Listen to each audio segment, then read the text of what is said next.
اعوذ باللہ من الشیطان الرجیم بسم اللہ الرحمن الرحیم الحمدللہ رب العالمین والصلاة والسلام علی سید الانبیاء والمرسلین اما بعد فاعوذ باللہ من الشیطان الرجیم بسم اللہ الرحمن الرحیم۔ حاضرین اور ناظرین السلام علیکم ورحمۃ اللہ وبرکاتہ۔ ہم حدیث کی سماعت کر رہے ہیں، حدیث کے سلسلے میں وضو سے متعلق احادیث کو سن رہے ہیں۔ آج انشاءاللہ عز و جل ہم ایک اور حدیث پڑھیں گے، سنیں گے اور سمجھنے کی کوشش کریں گے۔ حدیث پڑھنے سے پہلے اگر آپ درود شریف پڑھ لیتے ہیں تو یہ بہت برکت والی بات ہو جاتی ہے۔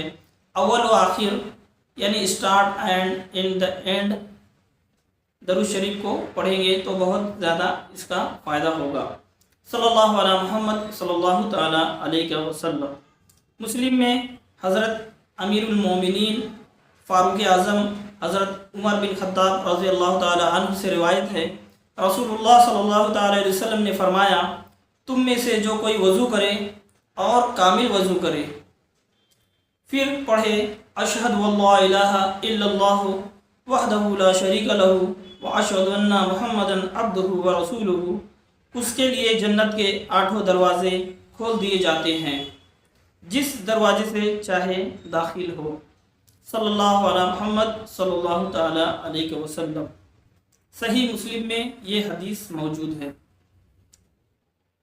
ہمیں کیا سمجھ میں آیا کہ وضو کامل کرے اور وضو کامل کرنے کے بعد میں جو دعا ہے وہ پڑھے۔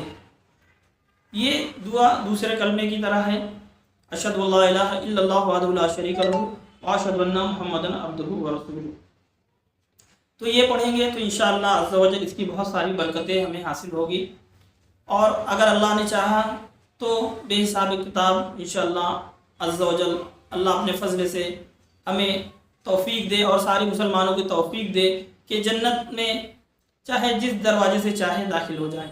آئیے دعا کر لیتے ہیں۔ صلی اللہ علی محمد صلی اللہ تعالیٰ علیہ وسلم۔ اے اللہ، جو کچھ بھی پڑھا گیا اسے یاد رکھنے کی، اس پر عمل کرنے کی اور اسے دوسروں تک پہنچانے کی توفیق عطا فرما۔